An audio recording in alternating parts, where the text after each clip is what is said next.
Hello friends, இன்றைக்கி நம்மளோட செப்ஸ்டி கிச்சனில் வாழைப்பூவை வச்சு ஒரு அருமையான ஊறுகாய் செய்கிறது எப்படின்னு பார்க்கலாம் வாங்க. அதுக்கு முன்னாடி நம்ம சேனலை புதுசாக பார்க்குறவங்க, சப்ஸ்கிரைப் பண்ணாமல் பார்க்குறவங்க சப்ஸ்கிரைப் பண்ணிக்கோங்க. இதுக்கு தேவையானது ஒரு வாழைப்பூவை சுத்தம் பண்ணி வச்சுருக்கேன்.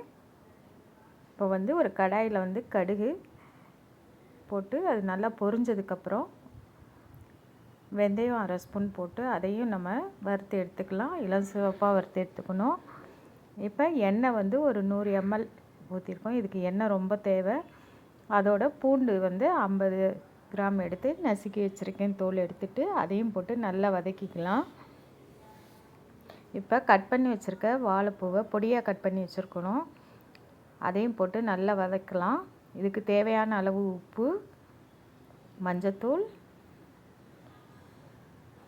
மிளகாத்தூள் ஒரு 50 கிராம்,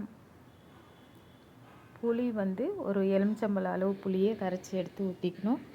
அதோட பெருங்காயத்தூள் 1/2 ஸ்பூன் அளவு போட்டு நல்லா இந்த வாழைப்பூ வேகிற வரைக்கும் நல்லா வேக வச்சு எடுத்துக்கணும்.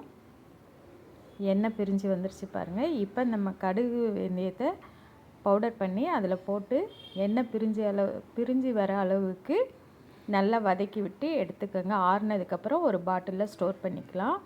இது வெளியே வச்சுருந்தா ஒரு 3-4 நாளைக்கு நல்லாயிருக்கும். நீங்கள் ஃப்ரிட்ஜில் வச்சு யூஸ் பண்ணலாம். ஒரு 10 நாளைக்கு வரும்.